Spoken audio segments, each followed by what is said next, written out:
natwe twakijijwe uko turaba turi kuvuga niko natwe byatugendekeye kuko twarakijijwe nyine twarakijijwe tugirwa intungane n'Imana ariko dukizwa no kuzarimbuka twakijijwe kuzajya mu muriro turaha dufite amakuru yizewe kuri kandi adashidikanywa ko tutazajya mu muriro kandi umuriro urahari nyine icyo nicyo kandi umuntu akizwe kuko niba wumva uzawujyamo ntiwakijijwe niba wumva hari impamvu zatuma uzajyayo nturakizwe kuko gukizwa nukubaho mu isi uzi neza kutazarimbuka shimiye rero Imana iduhaye ubwo buryo mbone gusuhuza abatwumva inshuti z'ikiganiro ijuru ndirikorerwa nakagaruka buri wa kane saa 2 murabizi ko tuba turi kumwe namwe kugira ngo tubasobanurire inzira yo kujya mu ijuru turabashuje mwese abatwumvira hafi n'abatwumvira kure turabizi ko mutwumva muri kure dusuje na bene data bari hirya no hino batwumvira mu turere dutandukanye tw'iki gihugu cyacu abatwumvira Urutsiro za Nyabihunda bizi ko mudukurikiye za Nyamasheke abatwumvira mu Bugarama abatwumvira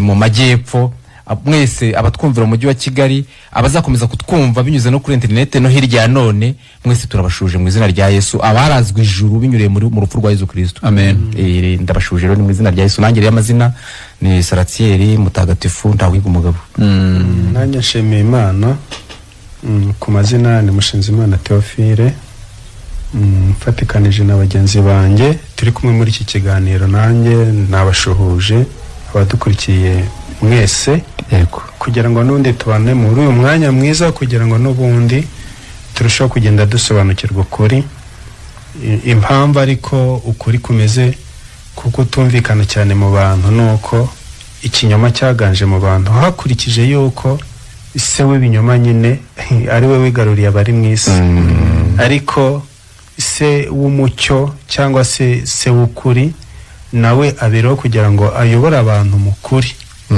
kandi ngo ibineza neza byonguwo ngo no kubana n'abantu ntiyabana n'abantu b'abanyabinyoma cyangwa se abanyabyaha ahubwo ibishaka kubana n'abantu batunganye amen niyo mpamvu y'ubwayo yabyihitiyemo nyene kwikorera uwo murimo umuntu atabigezemo uruhare kugira ngo nibishyikiriza abari mu isi maze abari mu isi nyine babona uburyo babinezererwa bashime Imana yonyine yo bakesheje ubugingo no kubaho kwiteka ryose no kubaho kwiteka ryose gutangwa n'Imana kuko nayo ibaho iteka ryose ntabwo Imana ipfusha ubwo mbangarutse ku cyo mugenzi wanjye yavuze ngo umuntu yavuye mu gakiza umuntu se abonye ubugingo burongeye buvuyemo ngo nukubutwara nk'amagi ariko abana b'abantu nibo bajya bapfusha ariko Imana urubyaro rwayo ruhoraho iteka ryose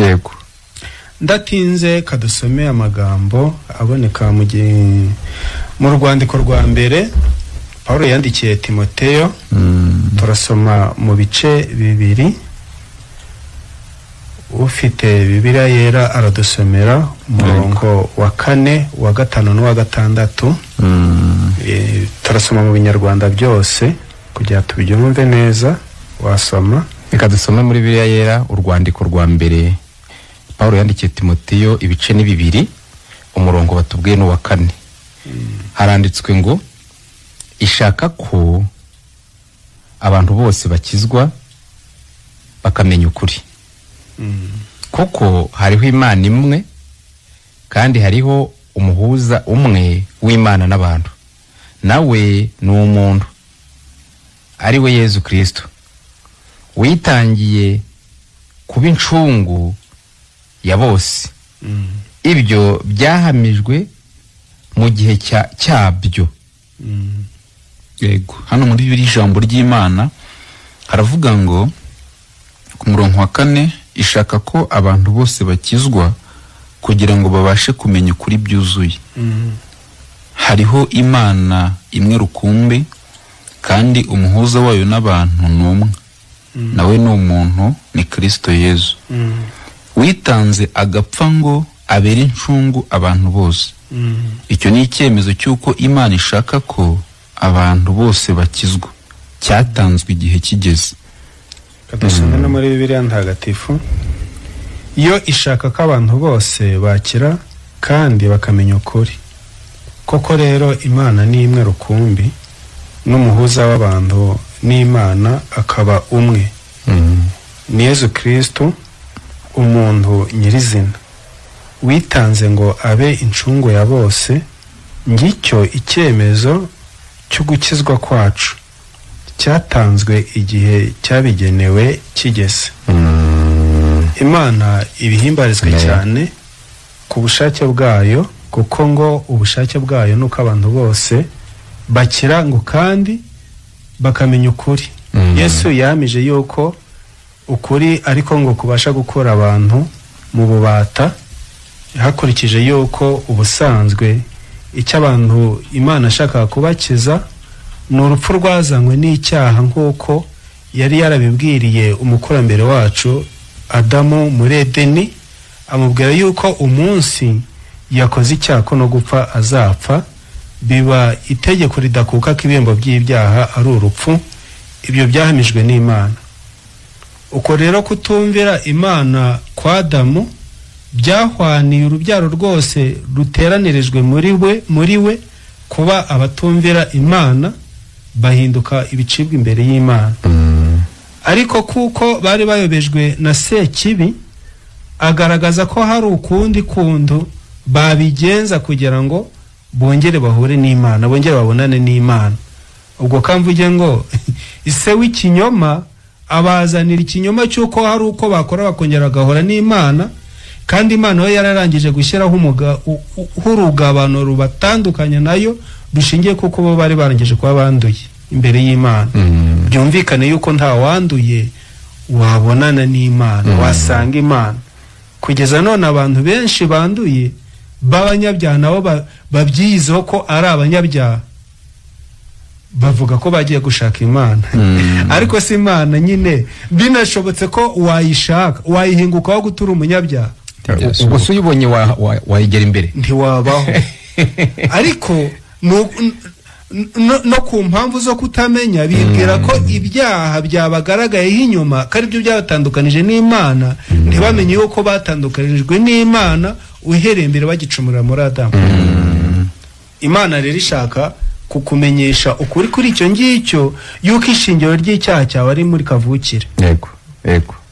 Ubwo no kuvuga ngo ufite ikinyoma cyo gutekereza ko ishingiro ry'icyaha cyawe ari ibyaha wibona, nabyo ni ibyaha. Ariko aho watandukaniye n'Imana ni muri kavukire, kuko wavutse utandukanijwe n'Imana bishingiye nuko wavutse wanduye icyaha. Ariko ubushake bw'Imana none ni ukugukiza. Niho hahera ko hagaragaza yuko Imana y'ubwayo yagaragaye ari imwe, kuko ubusanzwe Imana si nyinshi zikiza, ahubwo ni imwe. Na niyo mpamvu uburyo bwo gukizwa ari kumwe. Yego. Njya ntangari uvuganye n'abantu b'iki gihe, wamuhamiriza uko Imana yavuze, yakumva bibaye nk'ibimurenza akavuga ngo gumana kwizera kwawe, nanjye ndagumana ukwanjye. Ariko kwizera, nimba wizerwa ari umwe, ubwo no kwizera kuba kugomba kuba ari kumwe. Ariko uko kwizera kumwe nako n'ubundi kwaragaragajwe. Aha Imana yagaragaje yuko ari imwe, ariko ko yashyizeho n'umuhuza. Ubwo biba bisaba ngo uwo muhuza yizerwe, anemerwe. Kandi kugira ngo yizerwe n'umuntu, uwo muhuza yabaye umuntu.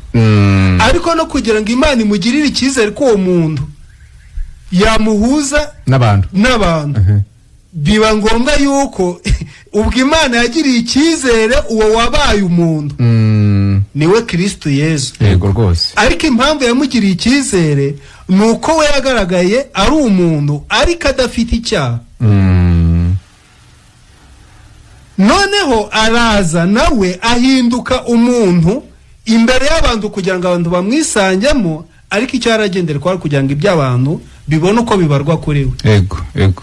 Ariko no kutagira icyaha kwe kubona uko kubarwa ku bantu. Noneho ukuri kwahamijwe n'Imana ni uko umuhuza ari umwe. Abantu bajya batekereza ko ahari aho bise mu butayu runaka bahahurira n'Imana, cyangwa agiye ku munyempano umeze gute ko yamuhuza n'Imana. Aha n'igihe umuntu yumva hari uburyo yakwigomwa nuko yakwigenza, nuko yakwiyinira, nuko yakwisubiramo bikamuhuza n'Imana. Ariko umuhuza ni umwe. Yego rwose. Ni umwe nawe yagaragaye ari umuntu, ni Kristo Yesu. Ariko impamvu yabaye umuntu kwari kugira ngo bigende, kwari kugira ngo acungure umuntu wa muntu ashikeho agakiza Imana ishaka kumukirisha kamushikeho ariko kanyuze muri uwo muntu utandukanye n'ubujyacyaha bwawe. Niyo mpamvu ku murongo wa 6 hagaragaje yuko ngo uwo muhuza noneho ngo byabaye ngombwa yuko ari we witanga. Byanditswe biravuga ngo naho watanga umwana wawe w'imfura ku mpamvu z'icyaha cyawe, ngo naho wakwitanga ngo utwikwe, naho watanga ngo ibyo ufite. Ijambo ry'Imana rivuga ko ngo ubwinshi bw'ibyo umuntu afite tibyaba incungu ubugingo bwe. Yego rwose. Niyo mpamvu hari n'abajya batanga igihe cyabo bakibuza no kurya, bagafata icyo gihe cyo kwicisha inzara kugira ngo bibahuze n'Imana. Ariko bigaragaza yuko umuhuza ari umwe, n'amafaranga ujya utanga ntiyaguhuza n'Imana, no guhindura ideni ukajya mu rindi ntibyaguhuza n'Imana, no guhindura ibishoboka byose byaguturukamo cyangwa watekereza ahandi ntibyaguhuza n'Imana. Ukuri Imana ishaka kumenya ni uko umuhuza ari umwe, ni Kristo Yesu.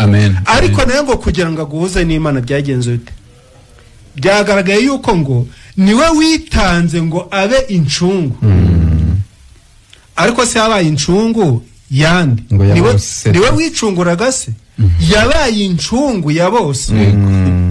Hejuru mu mirongo tutasomye hagaragayemo yuko burya ngo harimo n'abami, harimo n'abatware, n'abategetsi, ubwo harimo n'abanyabwenge, harimo n'injiji, harimo abakire n'abakene. Yabaye incungu ya bose. Ni incungu ya bose. Hari n'utekereza ariko yize bya Bibiliya akagera ngo ahari we birahagije ko byamuhuza n'Imana. Ni incungu ya upfa kuba waravutse uri umwana w'umuntu. Kristo Yesu aje kuguhuza n'Imana, ariko kugira guhuze n'Imana yishyira y'ibyawe mu rwego rwo kugucungura kuko ibyawe byari byo kukwicisha. Yego rwose. Yahindutse incungu, yemeye gupfa urupfu rwawe.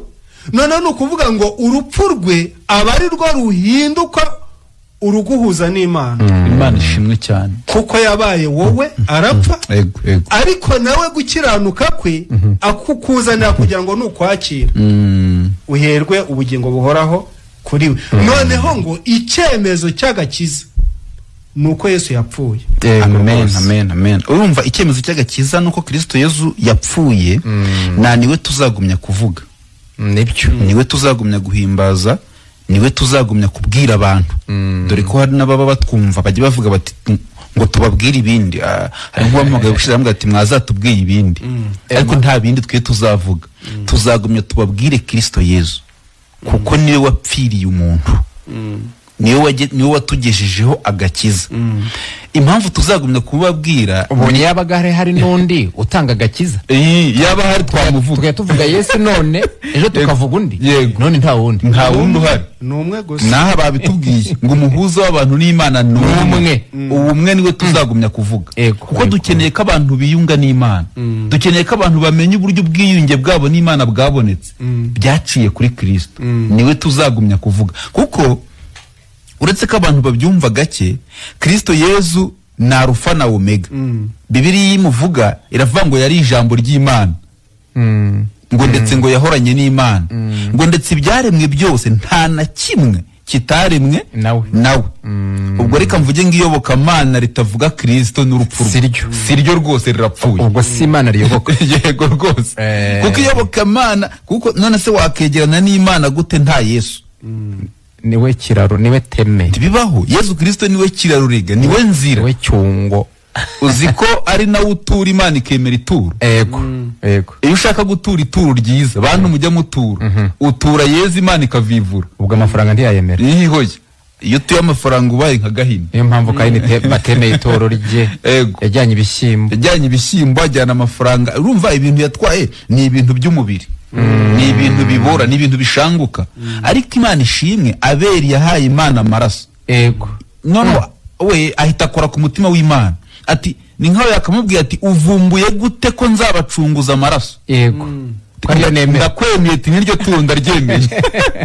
Noneho Imana himbazwe, Gahini ngo aranababara.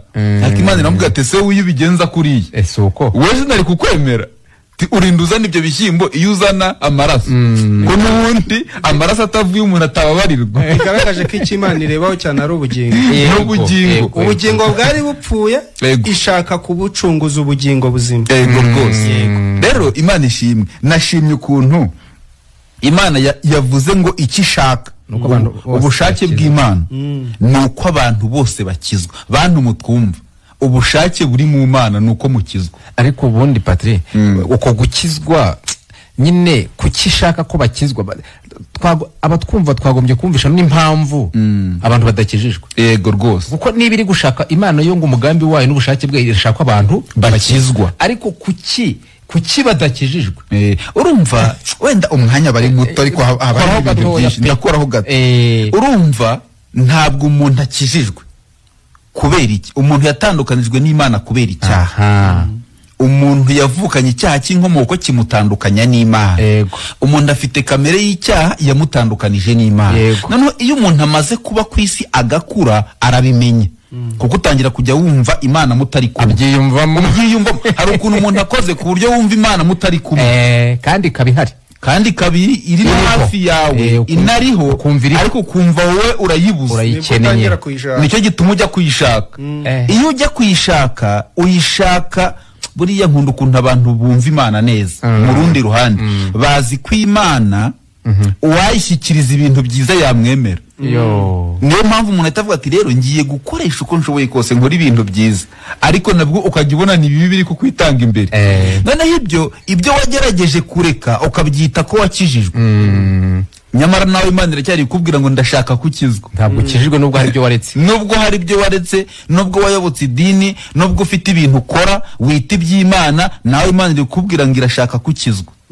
Ese ubwo iri kuvuga iki? Wari uzi ko wakijijwe? Urumva ikibazo kirimo, Imana irashaka ko abantu bose bakizwa, ariko nkunda uwo mutima w'Imana. Iyo bivuga muri Yohana iravuga ngo yakunze abantu bose. Burya ndiye ari kubakunda bose idashaka ko bakizwa. Yakunze abantu bose bo kwisi, irangije ngo ibatangira incungu. Burya yashaka ko bose bakizwa, bayoboka incungu. Ubwo ndikumvamo ko abantu bazajya banizira. Kuko Imana y'ubushake bwayo yashatse ko abantu bose bakizwa, ibagenera incungu. Ibagenera incungu aho kugira ngo abantu bayemere bakizwe, bashaka kwikiza. Umuntu akarwana urugamba rwo gushaka kwikiza bikarangira adakijijwe. Niyo mpamvu nyine bajya bavuga ngo nari narakizwe ariko ngo nza ngo kubivamo. Ntabwo ari ugukizwa. Ntabwo ari ugukizwa. Ntubukizwa ngo bivemo. Yego rwose. Si uko bakizwa. Rero ubushake bw'Imana ni uko abantu bose bakizwa. Urakoze. Ubwo impamvu Imana ishaka abantu bakizwa ni uko bavutse batandukanye n'Imana. Yego. Ubwo nicyo usobanuye. Kuko gukizwa ni ukongera kubonana n'Imana rwose. Umuntu akizwa iki? Yego rwose. Icyo umuntu akizwa rero, umuntu akizwa iki? Urumva hari umusonga uri ku muntu. Urumva umuntu avukana icyaha cyamutandukanije n'Imana. Noneho ukaburi ku musonga wo kumva Imana mwaratandukanye, ariko ntibihagarariraho ukumva uzanarimbuka. Ugeze aho rero ni ku muririmbyi w'ijana muri 91 mu zo gushimisha harimo igitero kivuga ngo amazi n'amaraso. Yego rwose. Byo mu rubavu rwa Yesu ngo binkiza uburyo bwombi. Binkiza icyambere urubanza rw'ibyaha. Ubwo uvuze ikintu kiri mu mutima w'umunyabyaha udakijijwe, haba harimo urubanza, harimo kurimbuka. Ahora agenda yige imodoka irahengama akavuga ati twari dupfuye, twari dushize. Umushyitsi wanyura mu gihugu cy'u Rwanda ati baba we nari ngiye hehe? Urumva yabona bagiye gushyingura umuntu ati data we nanjye ejo nzagenda. Umuntu ahorana urubanza rwo gutinya kurimbuka. Yego rwose. Noneho ayo maraso ndayashimira cyane uwo muririmbyi yabivuze neza ngo amukiza uburyo bwombi. Rero amukiza urwo rubanza ruba mu mutima w'umuntu udakijijwe. Ushobora kuba uri umuririmbyi unacuranga, unigisha ibikoresho gucuranga, uwigisha ndetse na Bibiliya, ufite umudugudu uyoboye, ufite paruwasi uyoboye, uyoboye ibintu byinshi byitwa iyobokamana, ariko ukaba ufite urubanza. Kuko urwo rubanza ikintu kiruzana, urumva rwo ruzanwa n'icyaha. Ariko kubera ko icyaha kiba kikurimo, ibyo ugerageza kwibuza wibonaho ibindi. noneho wakibonaho ibindi urubanza ukabyuka rwo ruba ruri tayari rutari kubwira ati gutya ariko ntiwajyayo. Yego rwose. Ukagerageza burya nibyo na Yakobo yavuze ati amategeko y'Imana yicumuye rimwe yestaye mu mutima ku buryo wumva uyishe yose. Ucumura rimwe ukumva urubanza ruhise ko rukubyukana. Noneho kugira ngo urubanza rushire ukeneye gutunga umutima wo kumva uri intungane. Burya niho urubanza rwavamo. Kuko igihe cyose umutima wo kumva uri intungane imbere y'Imana ntawe ufite ugendana urubanza. Noneho niyo mpamvu bavuze rero ngo umuhuza w'Imana n'abantu n'umwe nakunze ukuntu ari umwe ariko nawe ngo ni umuntu. Yego. Kubera iki ari umuntu? Nuko agiye guhuza abantu n'Imana. Byamusabaga kubanza kuba umuntu, kwambara kamero k'umuntu. Amaze kwambara kamero k'umuntu kwari ukugira ngo ibyaha by'umuntu bibonaho bifata. Yego. Ntago Yesu yari kuza mu cyubahiro cy'ubumana mu ikuzo ngo abone uko aduhuza n'Imana. Byamusabye ko yambara twe. Imana abatwumva iba mu mucyo utegerwa. Imana iteye ubwoba. Yego rwose. Imana iba mu mucyo mwinshi umuntu atabasha kwegera. N'ubu imanutse ubu tuvugana. Yego rwose. Ivuye mu ijuru ikamanuka mu cyubahiro cyayo. Ifite twashirira imbere yayo. Cyane. Byasabaga rero ko yo kuko turuzi ko twambaye imibiri y'inyantege nke ndetse ko dufite n'ibicumuro ko twatandukanye nayo, yagomba gushaka uburyizamo butuma itaduhungabanya ariko ikanadushyikira. Yego rwose. Byayisabye rero kuza ica bugufi. Iciye bugufi yambara umubiri nk'uw'abantu. Iba yigize umuntu. Kandi nicyo cyatumye abantu banayiyoberwa. Umuhuza w'Imana n'abantu nawe ni umuntu. Imana ishimwe yagiye ibishushanyo uhereye kera. Nicyo cyatumye bwira Mose ati nucura inzoka ucura isa n'izabariye. Niyo ibasha kubakiza. Yego. Cura inzoka ariko ucura isa n'izabariye. Yego. Byasabaga Yesu uzaza niyo byanashushanyaga. Akaza akambara akamero k'umuntu. Akaza agasa n'umuntu. Noneho agasohoza ibyananiye umuntu asa n'umuntu. Akabisohoreza muri uyu mubiri wacu. Akabisohoreza muri uyu mubiri twambaye. Ari no kuri tere yaho turi. Kugira ngo abatsinze burundu ibyadutsinze. Amena. Noneho namara gushobora ibyatunaniye abiduhe. Byuzuye. Noneho ariko namara kubiduha ntanarekeraho. Avuga ati ubw'Imana yavuze ko ibihembo by'ibyaha ari urupfu. Twabisomye ku murongo wa 6. Bavuze ngo witanze agapfa ngo abere incunga abantu bose. Kubera ko Imana yavuze ko ibihembo by'ibyaha ari urupfu, we yamaze kutubonera gukiranuka, akuduhaye we mu bumuntu yambara gukiranirwa. Abatwumva tugeze ahantu hakomeye ariko bisaba ko nanone mwanasenga kugira ngo Imana ibahe kuhumva kuko aho hantu niho ruzingiye, ni nako gukizwa. Hari ipfundo ryo gukizwa, uburyo Yesu yiguranye wowe ariko kugira ngo nawe ube we. Yego rwose. Yesu aba wowe kugira ngo nawe ube we. Komerezaho. Yego rwose. Urumva Kristo Yesu yaraje yarabanje afata ubwiza n'icyubahiro abisiga mu ijuru. Yego. Amanuka yaciye bugufi avukira mu mwari Mariya kwa Yozefu bababaje. Aca bugufi cyane kugira ngo n'abaciye bugufi bose abazamukane bamwiyumvemo abashyikire. Yorohe hatagira umuntu uza kuvuga ngo yaje ngo ari hejuru ngo nkanjye ngo w'umukene. Niyo mpamvu agiranwa n'umwana w'intama. Yego rwose. Araza aca bugufi yambara kamero k'umuntu. Arangije abyarwa na Mariya agenda mu isi. Kubera ko we yaraje ari kuri misiyo, yaraje aba mu isi yambaye umubiri, arakiranuka, yubahiriza iby'Imana yashakaga byose, ari byo byananiye umuntu. Yego rwose. Hari ibintu byakunaniye na n'ubu gerageza bitemeye. Kristo Yesu niwe waje yambaye umubiri arabisohoza. Asohoza iby'Imana yagushakagaho arabyuzuza. Amaze kubyuzuza rero, kubera ko n'ubusanzwe we yari Imana yahoze mu ijuru, abyuzuza atabikeneye. Abari kunyuzuriza. Yego, yabyuzuza atabikeneye. Kumbi yarari muri misiyo yo gukorera umuntu. Amaze kubyuzuza arashaka kubigushyikiriza byuzuye. Pawulo ari kubyandikira abaroma yaravuze ati bene wacu b'Isiraheli mbagirira impuhwe bayobewe gukiranuka kw'Imana uko ariko naho kuva bihangira ukundi kandi bafite ishyaka ryo gushaka uko gukiranuka baba barahushije ahita aravuga ngo arigaga Kristo niwe amategeko asohoraho kandi ni uhesha umwizera wese gukiranuka. Emera ko Kristo gukiranuka yakiranutse ari wowe yarari gukiranukira byemera ubitware. Buriya abavandi bibabaje iyo umuntu avuze ngo Yesu yazize ibyaha byanjye ese kuki wumva yazira ibyawe hanyuma wowe ukavira mwaho ugatahiraho kweli ugatahiraho yanabizize kuki wumva yafata ibyaha byawe akabyishyira cyangwa kumva hari ukundi kontu uzakurikiranwa? Yego rwose wumva wakurikiranwa gute? Ese ubundi babaye hari ibyo bakuziza byakabaye ari ibyaha. Yego sibyo none uri huratura ngo Yesu ngo yazize ibyaha byanjye ubwo urumva gukiziza iki? Ese ubwo nimba yaremeye kubizira ubwo yaraje kukumarira iki? Nimba umuntu yaremeye kuzira ibyo wakazize ubwo ntiwumva nyine cyaragendere kugushyikiriza. Umuhuza rero niyo mpamvu ari hagaragaje ngo icyemezo cyo gukizwa cya burundu nuko yapfuye. Amena. Imana rero icyo cyemezo ngo yagifashe igihe ngo kigeze igihe cyane nabyo mutwumva igihe cyarageze. Imana ishimwe nanjye ndashimye icyemezo yuko agakiza Imana yagatanze ni urupfu rwa Yesu. Uko Yesu yapfuye kandi yarapfira nazuka. Ubwo turezimye mu bintu muvuzi. Imana irashaka abantu bose bakizwa. Ubwo bushake yabugaragaje iti nuko yatanze Yesu Kristo. Amen. Kandi icyo abantu bafite cyabafashe Imana ishaka kubakiza na amaboko ya Satani n'urupfu rw'iteka. Abantu barashaka Satani arashaka kujyana abantu mu muriro utazima. Niyo mpamvu mu mutima wabo bantu harimo urubanza rwo kubazarimbuka. Ariko si urubanza gusa muri byarimo anavuga ko ngo umwayo maraso ngo amazi n'amaraso ngo dukiza uburyo bwombi ngo urubanza rw'ibyaha ariko n'imbaraga mbi zabyo. Hari n'imbaraga mbi nawe ujya wibonaho z'ibyaha ariyo mirimo ya kamere. None Imana ishaka kugukiza kujya mu muriro ariko ikagukiza n'izo mbaraga ujya wibonaho mbi.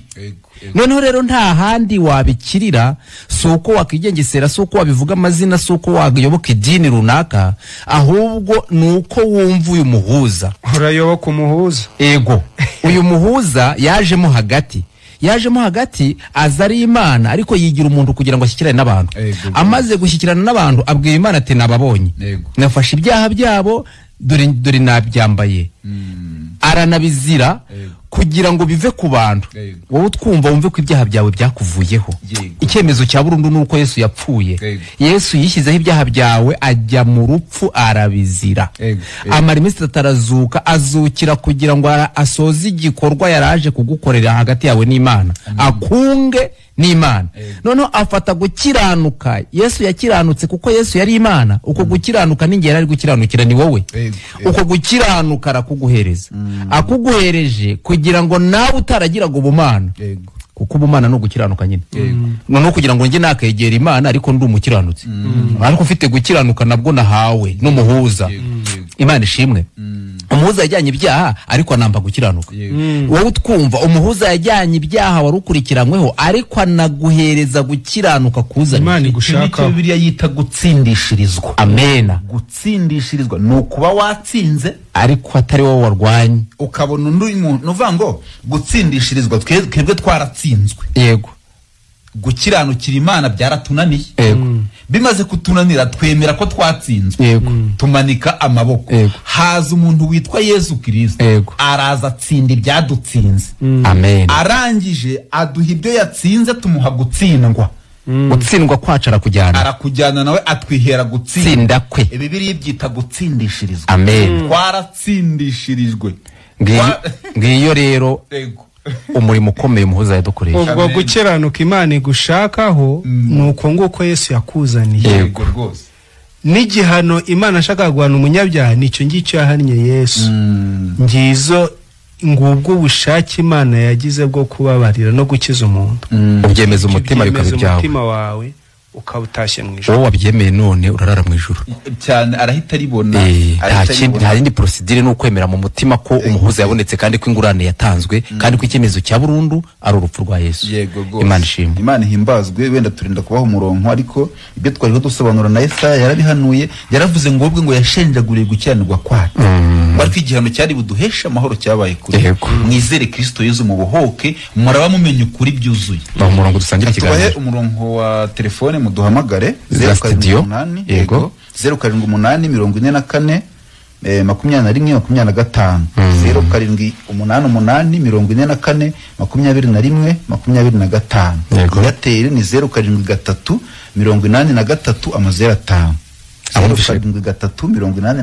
5 abumvishe gukizwa ni mutubwire rero n'abakijijwe namwe muduhamagare abantu mwumva mutagifite urubanza ndabona uwa mbere yahageze ego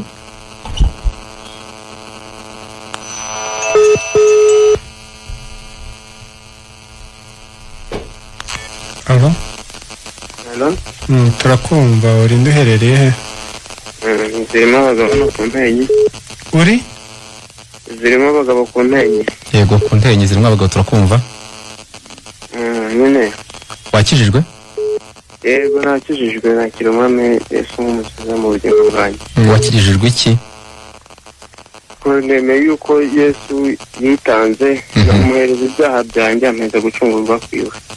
Gucungurwa kwiwe. Bibiri ivuga ko aguhereza gukiranuka ahubwo kwe. Kuko ibyaha nibyo ubufite wakabijyana noneho nawe icyo yarakuzaniye nawe ukeneye no gukiranuka. Yego. Ibyo nibyo umuntu yizera akabakize kuzajya mu muriro.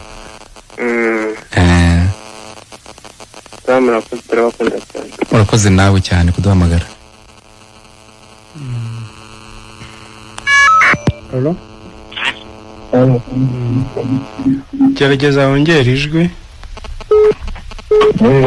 Mwiriwe. Neza uri nduherereye he?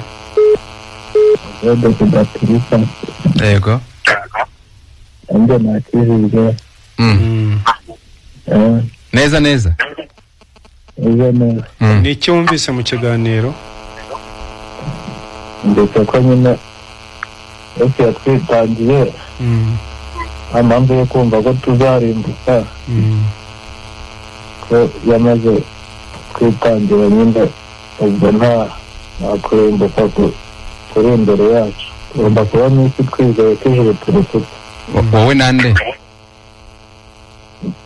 Njye ngomba kuba mwisi nizeye ko ijuru ndifite. None abatazajya mu ijuru ubwo bo bazaba bazize iki? Bazaba bazize nyine kutemera ko wenda batemera ko ijuru barifite ntabwo bemera ko nyine Yesu yabapfiriye ku musaraba kugira ngo bakizwe. Ntabwo nyine bazaba bazize kutemera mbega. None se nshuti yacu urubanza se rw'ibyaha no kurimbuka rwavuye mu mutima wawe? Ndumva byavuyemo kabisa nemeye. Imana ishimwe ni uko umuntu yemera akaba avutse ku Mana nijoro akaba arigabanya. Nawe turagushimiye.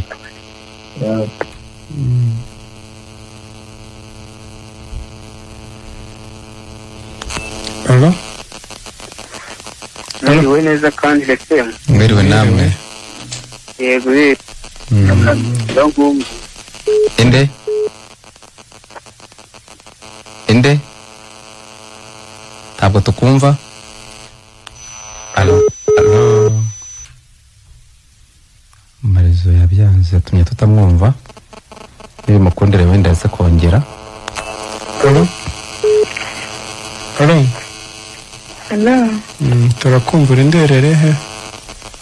Ispaje yanagiye hano Josiane kuri TTC? Niho ndi mu kazi. Ngaho ngerejwe tubwire icyifuzo cyangwa igitekerezo. Ntabwo natangiye kare ariko aho ngeze haramfashije. Namufashijwe kuba Kristo yaratubereye incungu. Umwizera wese biratubwira ngo atarimbuka ahubwo ahabwa ubugingo buhoraho. Yego. Rero hari ukuntu tuba dushidikanya mu buzima bwa buri munsi. Dushidikanya mu gucungurwa kwiwe. Kuducungura kwiwe. Ariko akanya ijambo rinyubatse ni uko nimbyizera nkabyemera nkabizirikana nzabana nawe mu bwami bw'ijuru. Nonse uzabyizera ryari? Rero ubu mbyumvise koko impamvu ijambo ry'Imana riravuga ngo niwumva ijwi ryayo ntiwinangire umutima. Nugira amahirwe yo kuryumva nyine ijoro raritaha ntiwinangire umutima, ukingura umutima. Ahandi mu byashobora kuvuga ngo mpagaze ku rugi, umuntu niyumva ijwi ryanjye agakingura urugi nzinjire we dusangire. rwose nanjye yaramfatije cyane uyu mugoroba. Noneho rero Imana iri kukubwira ngo ikibazo cyawe cyo kuzajya mu muriro yarakirangije, ntabwo kigiyeyo. Icyemezo cya burundu ni urupfu rwa Yesu kandi rwarabaye. Ariko abantu nda gutekereza mumva n'abandi bavugaho cyane. Kristo yaratubambiwe, ibyaha byose arabibambirwa. None ko tugikora ibyaha, yabambiwe ibyo twakoze cyangwa yabambiwe n'ibyo tugikora? Hari imbaraga mbi z'ibyaha twari tuvuze muri muririmbyi wa 91. Noneho Yesu we yabambiwe byose, ariko kubera ko amakuru abantu batayafite, za mbaraga zibatwaza igitugu bakisanga bari gukora ibyaha. Noneho iyo ugize amahirwe yo kumva ayo makuru, umutima wawe ukayemera, havamo urubanza rw'uko uzajya kurimbuka. Ariko na za mbaraga zagutwazaga igitugu nazo zirashira, zirarangira, bikozwe n'uwo nyine. Uwo wemeye ni umugabo ukomeye ku buryo aza guhita aza mu mutima wawe gukora ibyo wowe wajya gunanirwa. Marayika avugana na Mariya yaramubwiye ngo uwo mwana uzabyara uzamwite Yesu, ngo kuko ari we uzakiza abantu be ibyaha byabo. Iyo wizeye Yesu uba ubaye uwa Yesu. Ubwo no kukigendanye n'ibyaha, ariko ubwo no kuvuga ngo arabyirengera, niwe wifitemo ububasha bwo kugukiza. Yaragukijije, ariko n'ubundi n'ibyagutwazaga igitugu nabyo agenda bigukiza. Yego. Sobanuye ngo ibyo dukora nyuma y'uko duhawe agakiza nawe byose arabyikoreye. Yarabyikoreye, ariko n'ubundi niwe ufite ububasha bwo kubigukiza. Noneho ntiwongeye no kubyibonaho cyangwa ntubukigengwa nabyo. Muri make nibyo bidutwaza igitugu, naho ubundi twarabohowe. Yego. Ikindi urumva iyo umwizeye nibwo yinjira muri iyo nzu. Ubwo ndi kuvuga inzu nkawe nyine, impagarike yawe. Noneho kubera ko wizeye arinjira, noneho niwe utangira kujya yasohora rero ibintu byose bidahuje n'ibyo ashaka muri iyo nzu. Ni umurimo we muri iyo nzu. Wowe umanika amaboko si ibyawe uhumure, wowe cyawe ni ukumwemera gusa ko yakubabariye kutazarimbuka, ibindi arabyikorera. Amen. Ndafashijwe n'ukuri. Kandi Imana ijya ibaha imigisha myinshi, mukora ibintu mutazi ko biri kugera kure cyane, ariko ni kure harenze aho mutekereza. Oya, dufite Imana icyizere kuko ijambo ryayo nyine rimeze nk'isasu rigera kure cyane. Sawa rero ujye ukumye dukurikire buri wa kane saa 2 z'umugoroba kuri Country FM 105.7. Imana ibaha umugisha kandi yagure. Urakoze cyane. Ngwijwe rigero tutatekereza. Allo. Yego. Turakumva. Muraho neza. Gaspar Filozofe Kungo. Yego, ku Nkombo ndabizi ko mutwumva murakomeye. Turakomeye cyane kazi. Yego, ngaho tanga inyunganizi yawe cyangwa igitekerezo. Murakoze cyane. Arifashije. Uragerageza wongere n'ijwi. Murakoze cyane ku butumwa mwamutugezaho bwiza cyane. Hano kukitwa tuba tubakurikiye cyane. Cyane ko ubutumwa bwiza mwamutugezaho. Yego. Ahubwo buri ikibazo ngiye mfite. Ako ngiye nizera ko ijoro ryo ndifite cyane. Wararibonye? Nararibonye kabisa, nararibonye. Uri maranye igihe kingana iki? Guhera none ndabyumvishe neza, nimenya ko ijoro. Niki kikwemeje ko waribonye? Yego. Kinyemeje ko ndibonye. Juste ubwo batoto dutekereza ko wenda ngo ibyaha turabifite, ngo ripfu umuntu yababwira ngo ugere mu ijuru. Ariko maze gusobanukirwa ko wenda niba Yesu yarapfiriye kubera ibyaha. ngo nyine n'ibyo dukora byose ziriya mbaraga zidusunikira kubikora cyangwa ibyo twumvamo biduteza igitugu buriya byose n'ubyikorera niyo mpamvu ubu nta kindi kintu na kimwe cyatwemeza cyangwa cyatuma twizera ko cyadukiza usibye we ubwe. Murakoze cyane. Wari uri gushaka kubaza ngo iki noneho? Nindi ushaka kubaza wenda ngo hari imirimo ngo nta mirimo wenda wakora kugira ngo wenda uzagere mu ijuru. Ubundi ngo ni ukwizera Yesu. Buriya ubonye nk'umuntu ubabaye umukene uriya muntu yifashije ukamufasha buriya nta kintu cyazakurengera maze gupfa nyine ugeze imbere y'Imana wenda ntiyakurengera bitewe ko hari icyo wafashije undi muntu. Uwo muntu umugiriye neza ubu nagize neza ujye unabikora, ariko ntabwo biri mu inzira ijyana umuntu mu ijuru. Inzira ijya mu ijuru ni ukwizera Yesu. Bose ko arantu nasomye bavuga ngo tuzagira bari abantu baciye bugufi njye uzawukigiriye ngo wenda nitugeze Imana ngo wenda ngo bizagenda gutya. None se ko mva nimugera imbere y'Imana nyine ugira ngo uzabujyanywe yo nibyo se? Inzira ni Yesu gusa, ntabwo inzira ari ebyiri. Inzira ntiva mu byo wakora, inzira ni urupfu rwa Yesu wizera ukabugezeyo. Noneho ibyo uri kuvuga rero Bibiliya hari ikindi bivugaho. Yego. Iyo ufite ijuru kubera ko wizeye, ibindi ukoreshejwe n'Imana, Imana izabikugororera. Ariko kujya mu ijuru byo ni urupfu rwa Yesu rujyana y'umuntu yarwemeye. Icyemezo cyo kugukiza ni urupfu Imana yishe umwana wayo. Nabyumvise kabisa.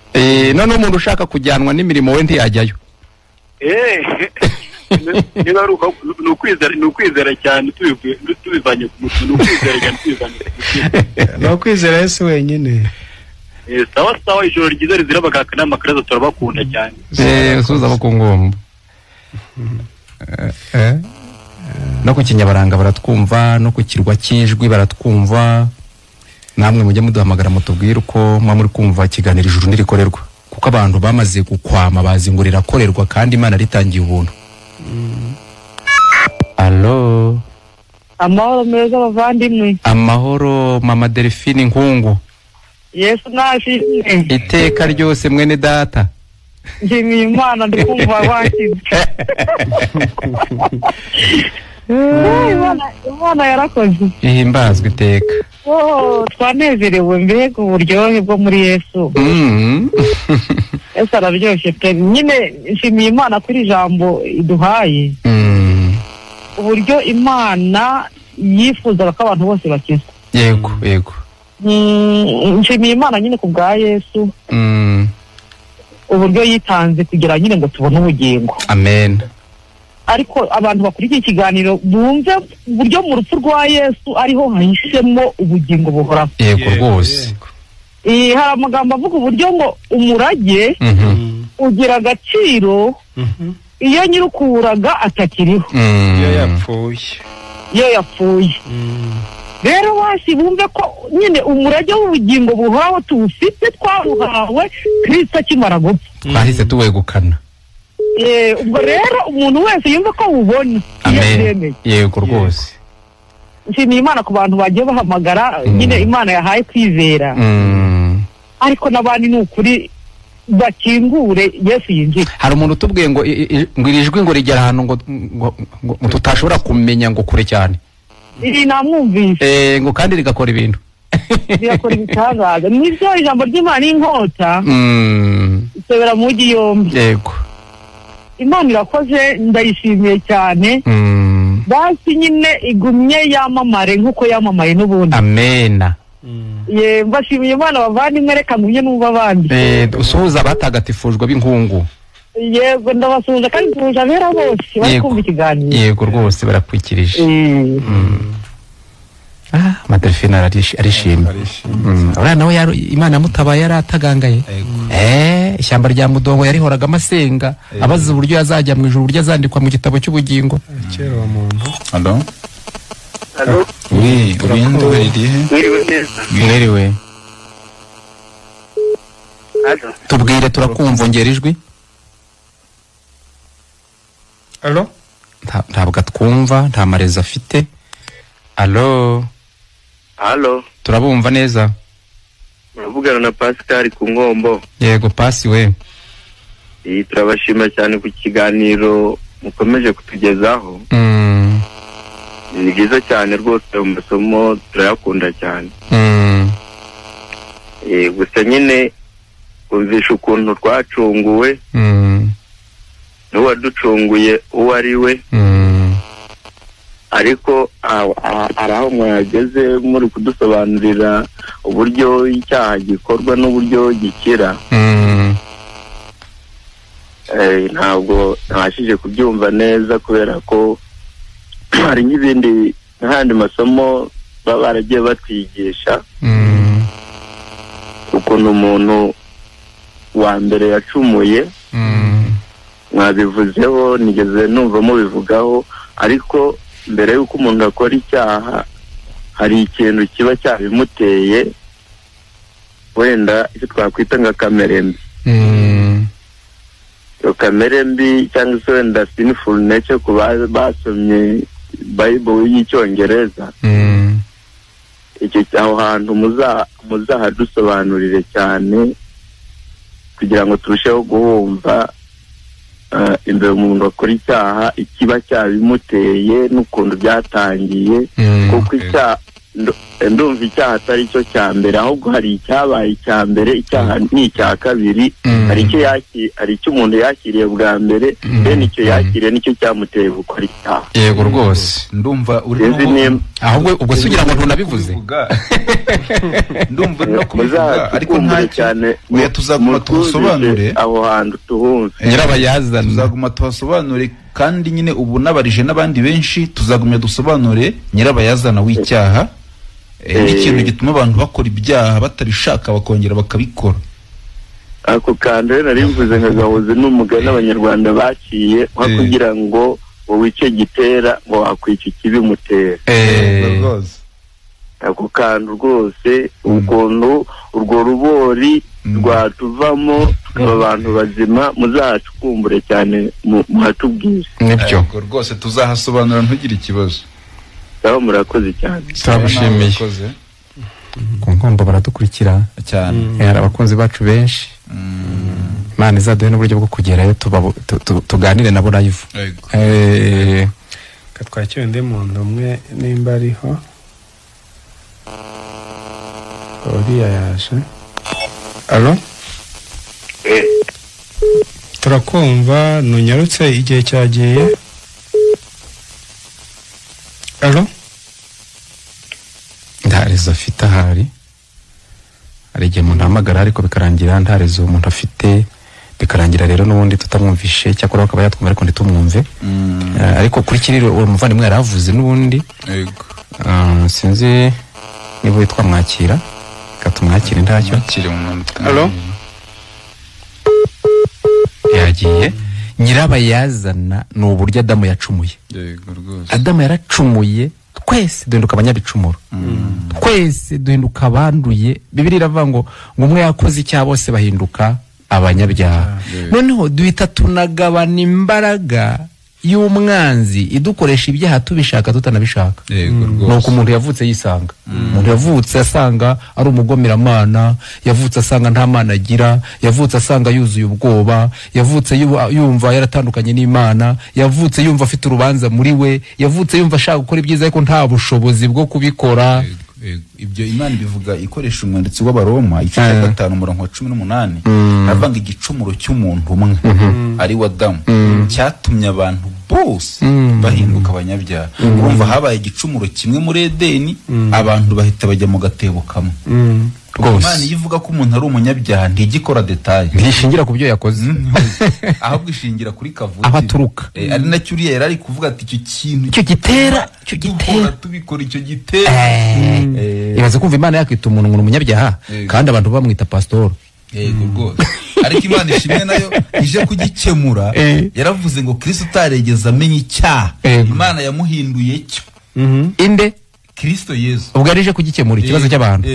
Yesu ahinduka icyaha, ahinduka cyo ahinduka cyo. Yego rwose. Ariko ngo kugira ngo muri we natwe duhinduke natwe gukiranuka kw'Imana. Amena. Rero yabikemuye neza, ariko yabikemuye neza. Tuzagumya wenda tunabisobanure. Urumva uyu muntu wacu arabidusabye, ariko ntekereza ko nazajya gumna kutwumva ni nabyo duhora dusobanura tubitangiriraho. Yego rwose, ariko tuzaguma n'ubundi tunabisobanure. Uwateje icyaha n'umwe ni Adamu, ariko n'uwateje gukiranuka n'umwe ni Kristo Yesu. Abakemuye ikibazo cy'icyaha. Yego rwose. Ukuri Imana ishaka ko abantu bamenya nuko nguko, naho ibindi abantu bashakishirizamo si ukuri. Ubwo urumva abantu babivemo. Icyaha cyazanywe n'umwe no gukiranuka kuzanwa n'undi. Ubwo umuntu ntawe uri mwaho. Yego.